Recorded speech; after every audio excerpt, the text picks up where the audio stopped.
Hey everyone, thanks for joining us again with Goody and Johnny Mo with the movies. We're doing episode 32 right now, and we are going to be presenting or reviewing Birds of Prey, The Emancipation of One Harley Quinn. The Fantabulous Emancipation of One Harley Quinn. I knew I was going to screw that up. That's such a long title. Yep.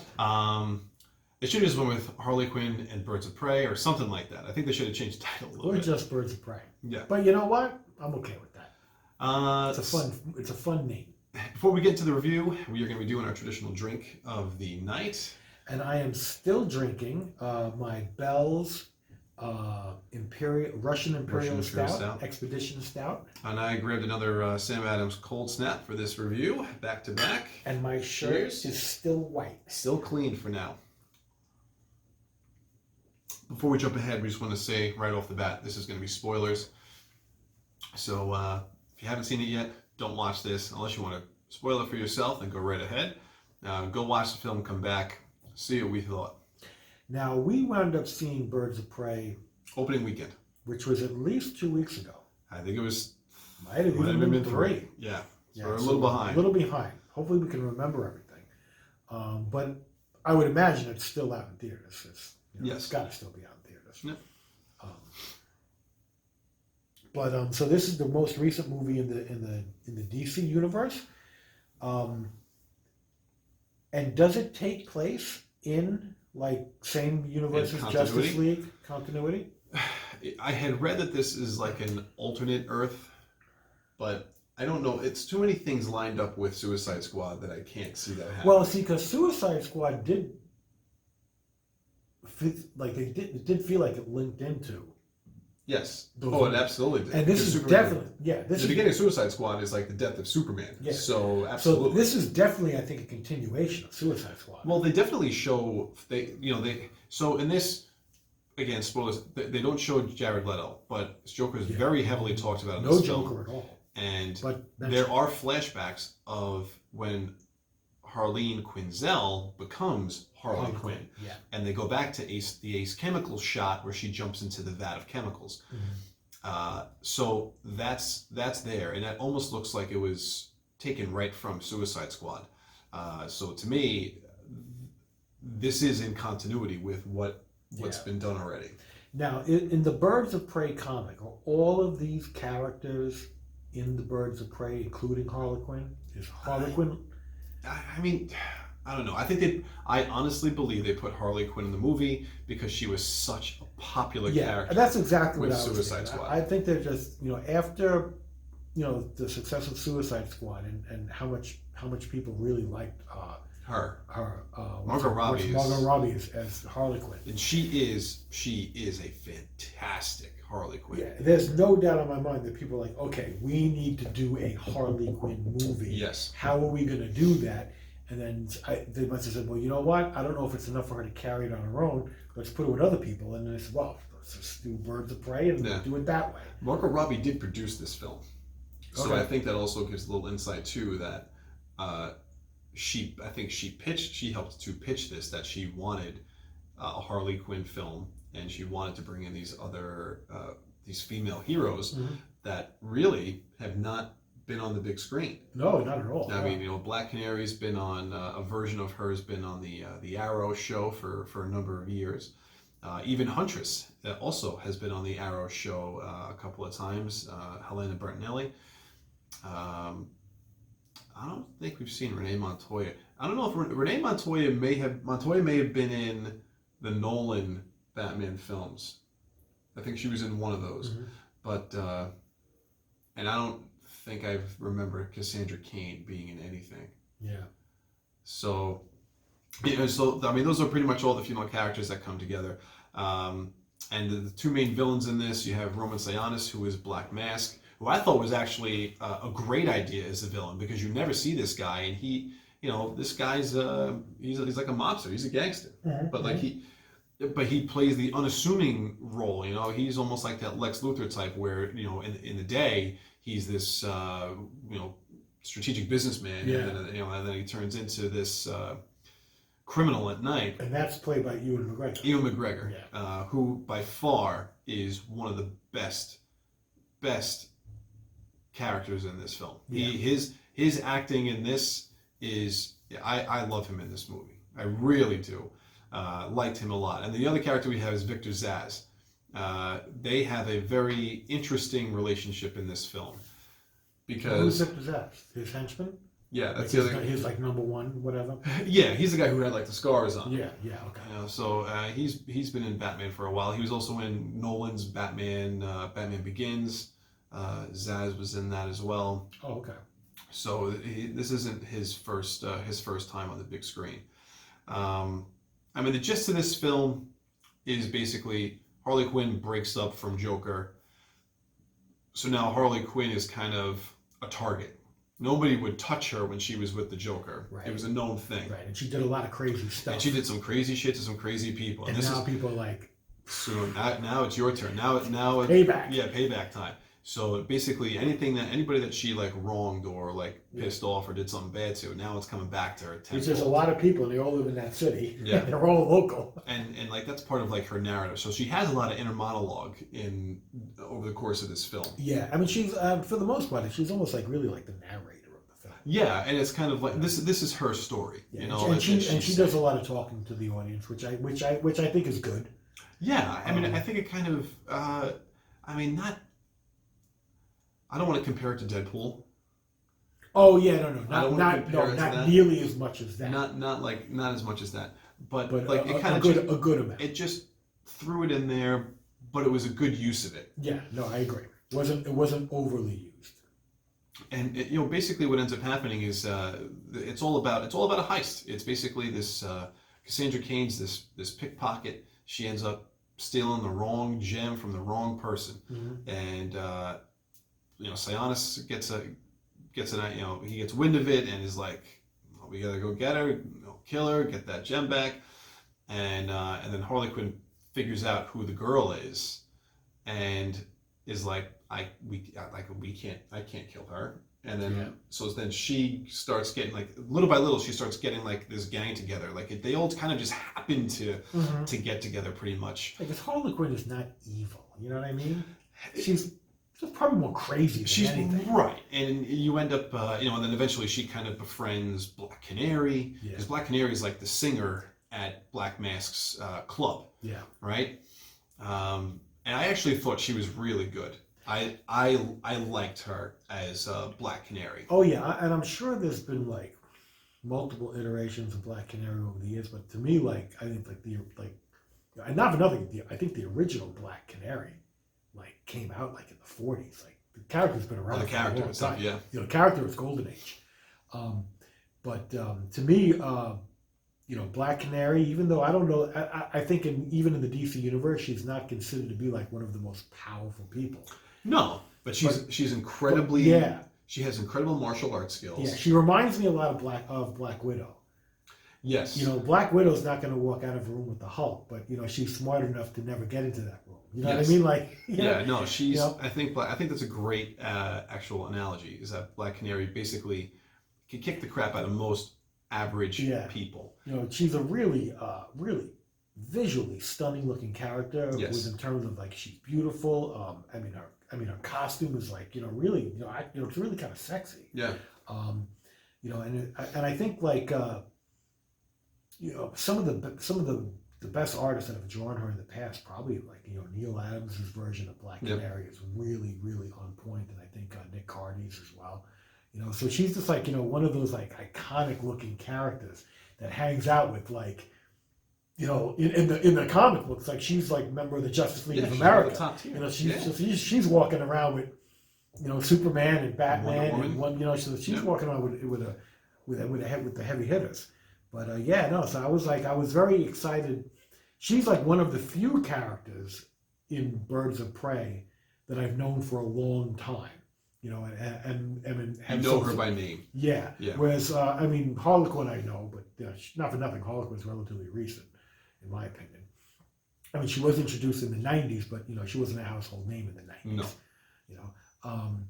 But Huntress, I'm not really that familiar with at all. Cassandra Cain, never really heard of her at all. And then whoever Rosie Perez plays. Rosie Perez plays Renee Montoya, who's like literally a just cop a detective cop. in She's a total human being. yeah, Yeah. in Gotham. I think my biggest criticism of the film was I felt that Rosie Perez's character, aside from I think Rosie Perez being miscast, I think her character was a little unbelievable with what she was doing. Because I mean, I don't know how old Rosie Perez is, but she's getting up there. She's been around for a while. Yeah. You know, and I don't see her as the best choice for a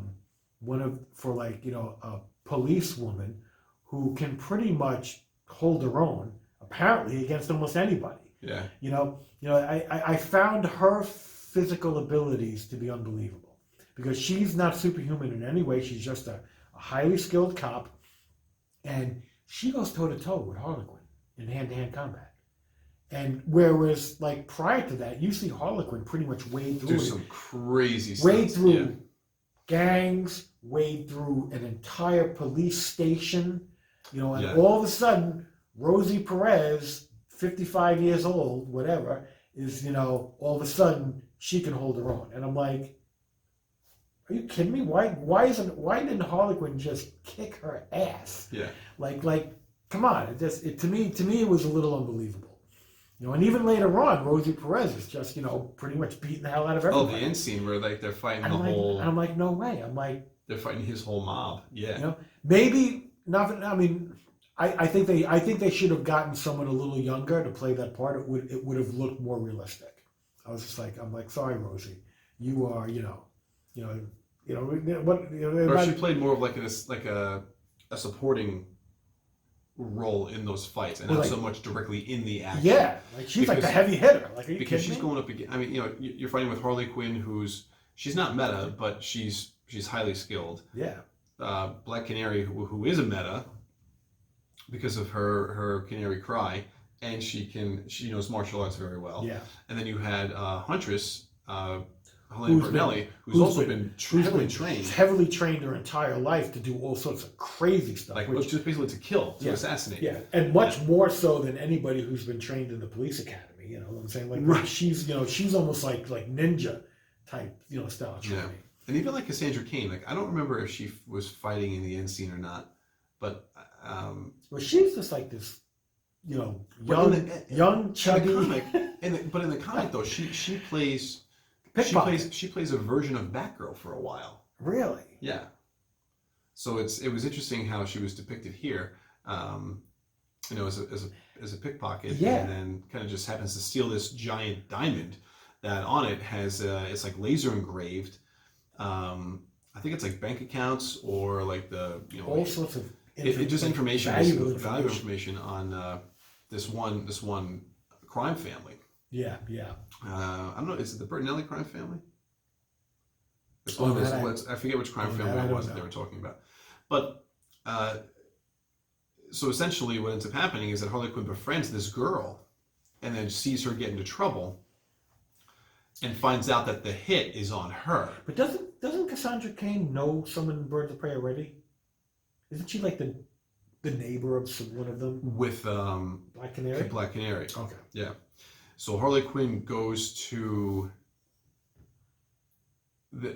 she ends up going to the police station, which I thought was one of the better scenes in the film.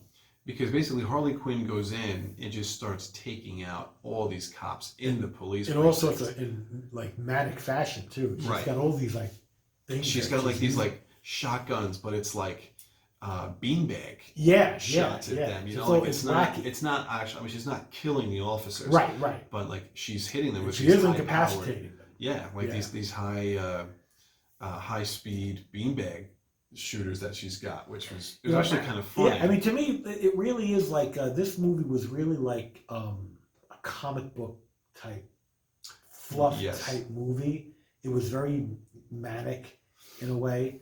I found that the big fight at the end, I thought was a little goofy.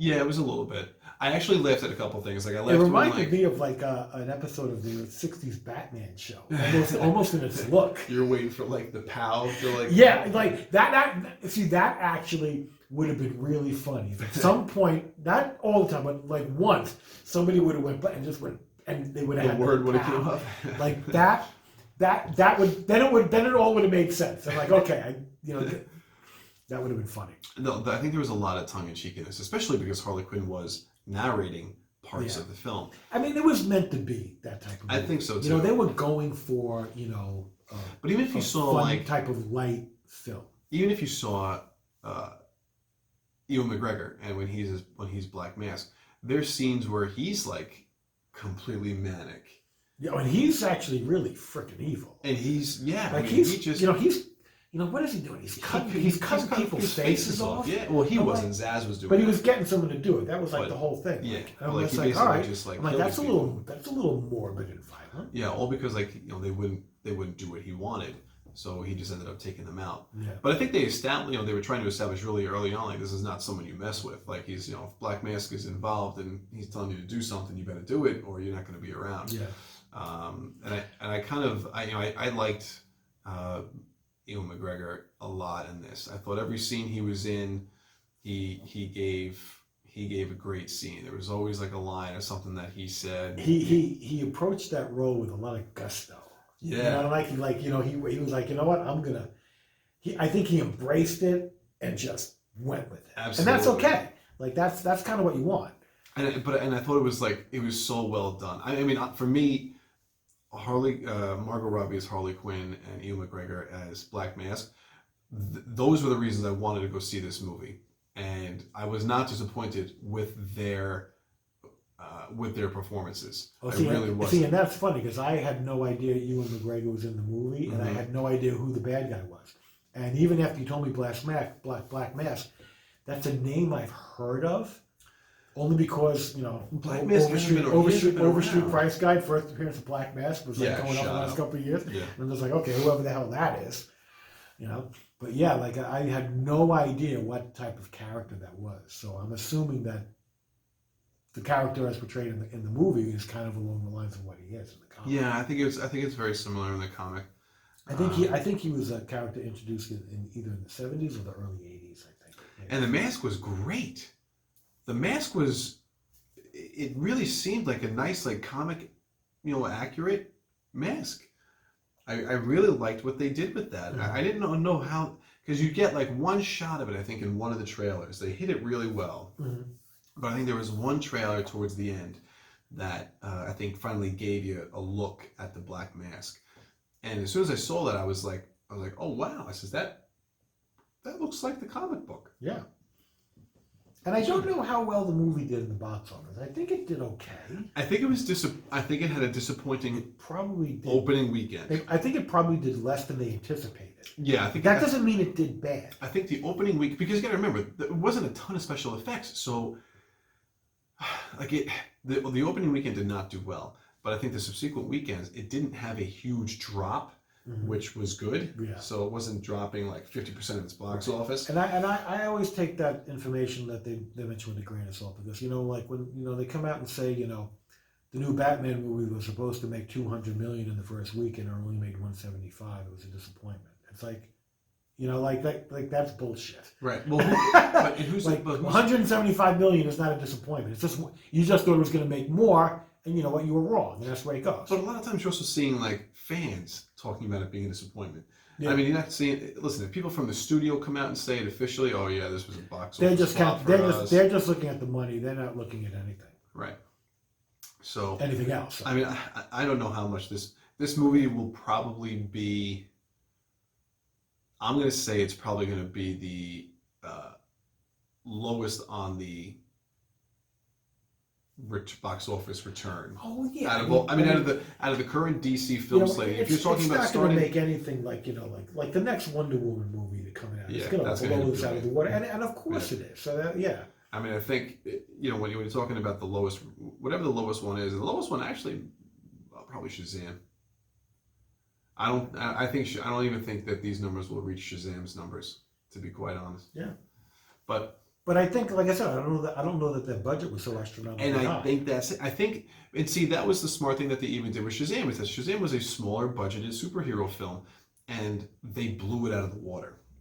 Where with this film, I think the same thing. I don't think it was a huge budget that they had, and I think that's what they were kind of banking on, that they were going to make some money in the long run with this. They weren't looking to, they weren't going to get the home run the opening weekend, but they're looking for it to have some legs.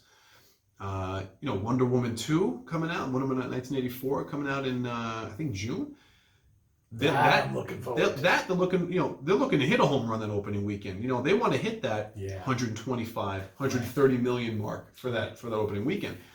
So I think what the studios haven't really figured out yet is like one of the best ways to make money, and one of the best way at the end of the day, how much one of the ways to make money is to not spend so much freaking money on your movie. It's just tell a good story. Exactly. You tell can a good story. You can throw all this money at these movies, and sometimes that's going to work, and sometimes it's going to be an abysmal failure. Yeah. But if you throw not nearly as much money and just try and do you don't have to spend $150 million on a movie to make a good movie. You know what I'm saying? Like, right. You can. And with this, I don't think they did. Yeah. I mean, look at Joker. I was just about to say that was probably one of the best examples, because they didn't spend hardly anything on that film. Yeah. And look how much money it made. That made over $1 billion, I think, it's at the ridiculous. box office, right? Right. And it's like you couldn't get more low budget for a comic book movie, right, than that. And I can tell you right now, I mean, so many practical effects. All of the money people, because they were having a hard time getting budget for that movie because it was so unconventional, and it's like all the money people were just sitting there going like, wow, that worked. I don't know how it worked or why, but it did, and I'm happy. You're going to start to see copycats, that's for sure. They have no idea. All the people up top are just, they're thankful that it worked. Yeah. But what it was what'd you get? You got an amazing actor for the lead. Yeah. You had a pretty good story. You kept a very low budget. Right then and there, that's give you at least your money back plus a little bit extra. Yeah. Okay. Now you ended up making a great film. Yeah. And all of a sudden you blow all the predictions out of the water. Yeah. And this thing had legs for weeks. Yeah. And and not for nothing, there's some people that want to go down in history, in film history, with a film with a good film to their name. A film that's going to be remembered. Like a film that people are going to be talking about for 20 years. Like you're a part of, the artistry of film, and the history of film. Yep. So I think that speaks to a lot. I like what DC's been doing. So in my opinion, if Birds of Prey made double its money, it did its job. I don't know. I honestly don't know at this point in time what it is. I would actually have to go and look that up. Yeah. But I think regardless, I still thought it was a decent film. This was definitely more. They definitely went more comic book. Yeah. I thought this had a little bit more fun than normal. Totally not a serious movie, and not meant to be. I mean, it was totally not meant to be. But it was cool that they had like the hyena in it. Oh, I forgot about the hyena. They had the hyena. So I mean, Harley Quinn's been known to have hienas. Yeah, so we were talking about the hyena. And I remember that. I completely forgot about that. We had a discussion. And I'm just sitting. I'm like, wait, that's. It's not a real hyena, because hyenas are not trainable. But you could tell they had a real animal there. Like that wasn't CG. Was it complete CG? And then it turns out that we figured out it was some type of canine. A German Shepherd. I think it was a German Shepherd. It was a German Shepherd with and it had some visuals of. It had visual effects on top of it. So they kind of. Right. So they had a dog doing it, and they kind of. Yeah, they put a CG hyena on top of it, which I'm okay with that, but it also worked because it looked like a hyena. Yeah. It's not like you could tell. Oh, that's a dog. No, it did look like a hyena, and the special effects of the laughing part. Mm-hmm. I thought that was really clever. No, it wasn't. They did that. Because I can tell you right now that movie that's coming out now, Call of the Wild. Yes. Oh, yeah, with Harrison Ford. Yeah, I think the dog in that movie is 100% CG. I believe it is. And to me, it doesn't look real, and I. Well, if it doesn't look real, you're not going to be invested in it. What's that? You're not going to be invested. If it's not real and you don't believe it, you're not going to be invested. Yeah, I'm not. I saw the preview for that movie, and I'm just like, I have no desire to see this movie. It just looks like a whole CG fest from beginning to end, and I'm like, that's not for me.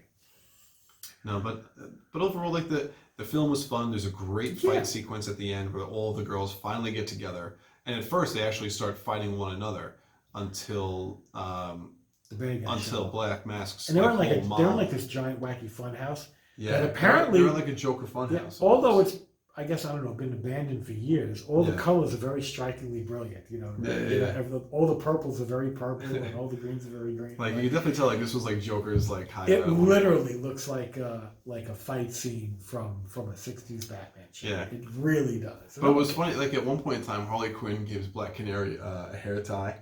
It's like her hair is like Black Canary's hair is like all over the place, and Harley just goes, "Here's what do you need one of these?" And that's. I'm okay. Like that's funny. But it's funny because guess what? Like that's a girl knowing another girl. Right. It's like guys never have to worry about that. But like the girls don't. Hey, you know what? You don't want your hair in your face when you're fighting. Like here, take this. Right. This is a movie that doesn't take itself too seriously, and I think that was the whole point. That was they knew that was the movie they were making. They knew it going forward. Yep. And not for nothing, I think we knew that going into it. So I didn't sit there and say, "What the hell?" You know, I was expecting it to be, it's very. We're not expecting it to be a Joker film, right? Exactly. To me, like I appreciated what they put like that they knew. Let's have fun with this. Yeah. I enjoyed that too. You know, oddly enough, it's funny that you mentioned that. Maybe did they purposely not put the Joker in this film at all? They purposefully didn't do it, I think, because they didn't know what's going on with Leto. Or because of the other Joker movie? No, I don't think because of that, because that Joker film takes place in its own universe. No, just in terms of brand confusement. People are stupid. I mean, Jared Leto the Suicide Squad only came out a couple years ago. And Joker came out last year. I think they were, 2 years apart, maybe? So I don't know about that. But to me, it was more or less that they... Leto's a question mark with him coming back. Gotcha. And that's a shame too, because I really like this Joker. I would like to see him get another shot at being Joker. I felt that, actually, reading up on what happened with Suicide Squad, there was a lot of intervention by the studio. The first one? Yes. Because that was directed by, was it David Ayers. So he's been saying like the movie that he wanted, he filmed, but the final cut was really more of a studio cut than his cut. That's annoying. And it is very frustrating because he talks about like certain scenes that aren't in the film, and we're like, why can't we see that? I have a feeling we're going to have like one of these director's cuts at some point. I would like to see his actual cut because I'm sure he gave us. Was there any plans for a Suicide Squad 2? Well, it's funny you should say that because James Gunn is wrapping up Suicide Squad as we speak. They just wrapped. A second film. It's called The Suicide Squad. The Suicide Squad. And James Gunn is bringing back just about the entire original cast. So to me, okay, good. That means this is a continuation of the previous film. Yeah. Well, okay, and I would imagine that Birds of Prey is in between. Because Birds of Prey takes place after Suicide Squad. Yes. Yeah, it's got to. I mean, I don't know how strict they're going to be to tie everything together because most people, most of the movies, they don't really do that. But I don't think they have to address it as much. They can do it with like one line. Yeah, that's true. And kind of just it could be a throwaway line, and that's it. Yeah, and it's done. So when is that movie scheduled to come out? 2021? I think next year. 2021. Yeah, it's not. I'm pretty sure the only other DC film this year is Wonder Woman 1984. Yeah, just to talk about that briefly, if you haven't seen the preview trailers for Wonder Woman 1984, I think you got to go see it. It's literally like a mini movie. It really is it's to me it's one of the most enjoyable trailers to watch. It's like watching a little movie. It's great. My only complaint is that they give you nothing about Cheetah. But you know what? Nothing. I'm okay with that Yeah, I know she's in it. yeah, That's I'm okay. because they introduced they have the character. You see Kristen Wiig, Yeah. yes, but I am 100% okay with going into that movie not knowing what she looks like. Well, or we've anything. only seen one trailer. There's been some, yes, and the next trailer, I have a feeling in the next trailer they might give you like one quick shot. And you know what? Don't give me anything else because I don't want it. I want to experience that want to be surprised. in the theater. Give me that then. Don't show it too much with her. This is actually pretty funny that with what you're talking about right now. There's something that happened over the weekend. I was watching.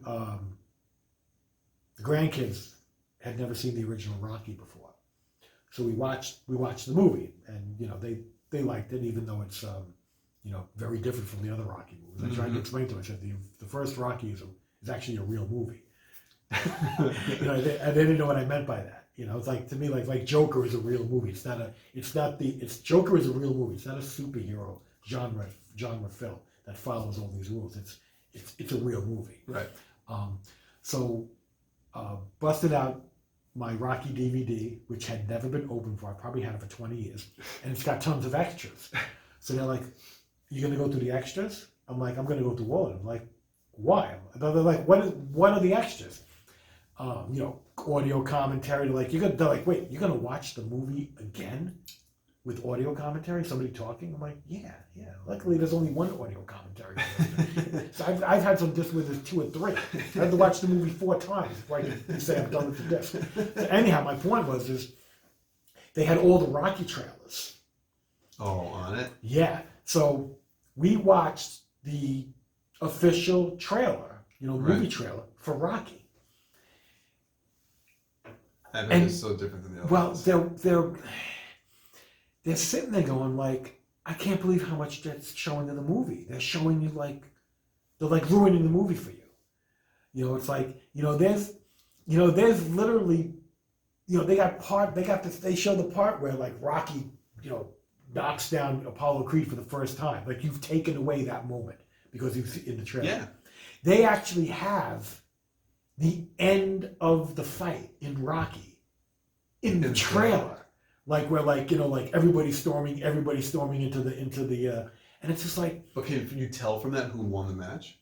No, but it's like it's giving away like these really great things at the end, and it's like I hate that. I told him, I said, trailers were very different back in the day. There were some trailers from movies in the 60s and 70s where it really gives away a lot of the film.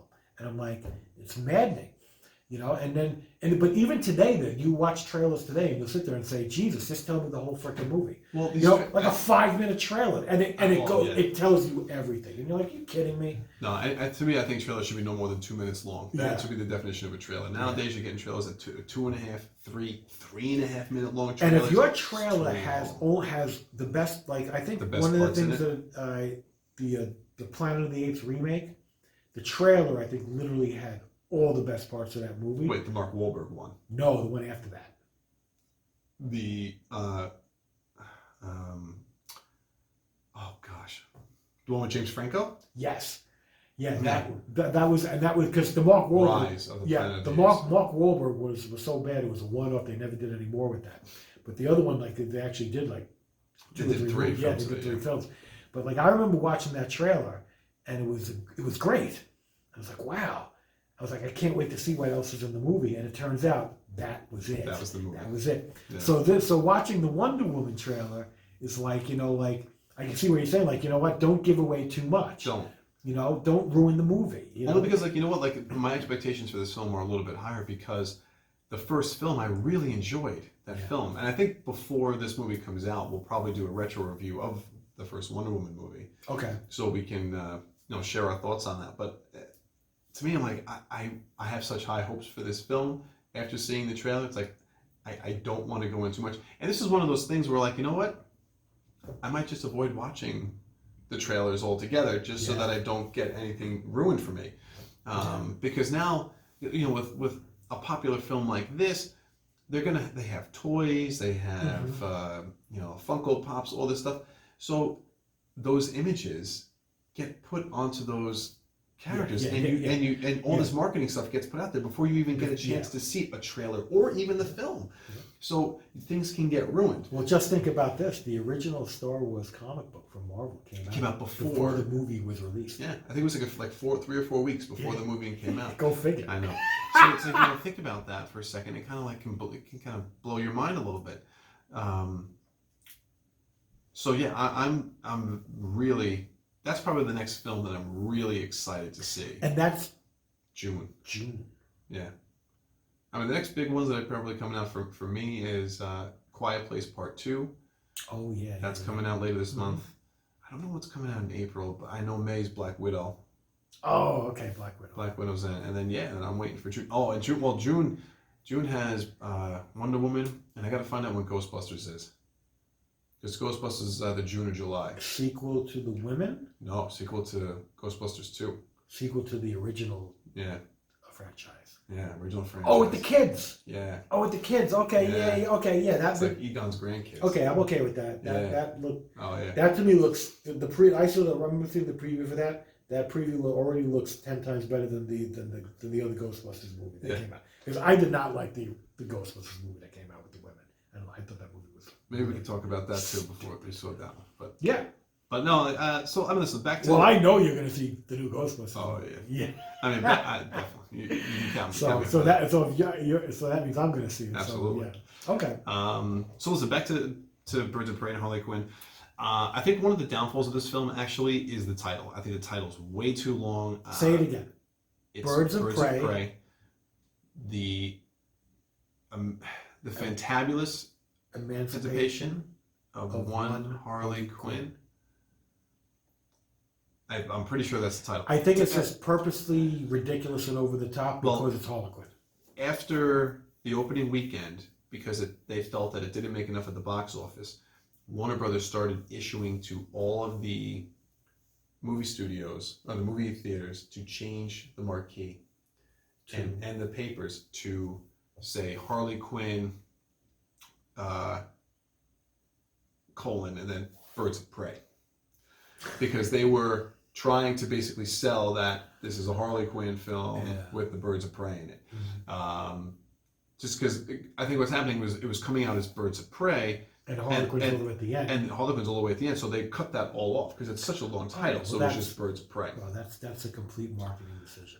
And to me, that was a complete advertising failure with how they did that. I mean, they should have just did that from the beginning. That would have only worked if the movie was good enough to just like stand on its own and rock and kick butt, and then people would have seen it anyway. Yeah. But when you're trying to sell something that's maybe be a hard sell, then I think if it would have had better word of mouth, I think it probably could have done better at the opening box office, that opening weekend. But I think it did have some legs for a little bit. I don't know what it's gonna finish up at. I don't know that they're gonna do another Birds of Prey movie.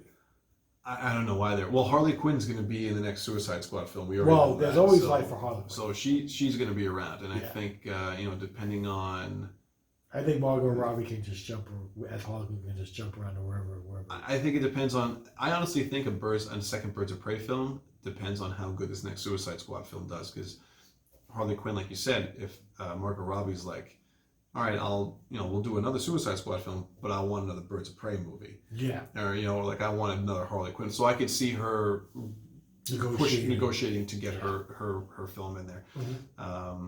Which I hope they do, because like I said, I like some of those characters, and I would like to see them again on screen. I would like to see them do a little bit more. So we'll see what happens. But I think with that, we're going to wrap this one up. I think we're good. Yeah. I think my final star rating on Harley Quinn. Birds of Prey. I think it was like 2.5 tops. Nowhere near. Yeah, I can see that. And not even a solid 2.5, but maybe a little better than a 2. Yeah. 2.5. I don't think I can argue too much with that. I think, I enjoyed it for what it was. And I think that's what I expected. I think I enjoyed the performances. I think I just would have really liked a little bit of a better story. Mm-hmm.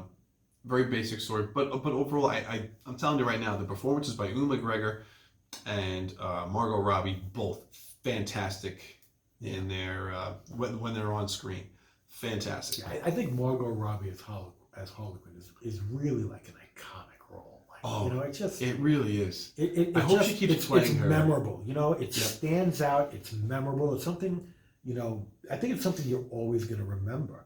You know, I just I mean, hope, she really had the best lines in Suicide I Squad. hope she plays the role for a few more years to come. Like I want to see her in a few more times in character because I think she's fantastic. That was another thing that was annoying with all the Suicide Squad trailers is that there were actually so many trailers, and they kept putting in more. You know, each trailer had different Oh, you can piece the movie together. Harlequin like one-liners, and at the end of the day, like 9 out of every 10 great Harlequin lines in the movie were in one of the trailers, and it's like you know, if you were religious watching all the trailers, which was easy to do, because like, you know, when you saw one trailer, the trailers were great. You were like, oh, there's another one.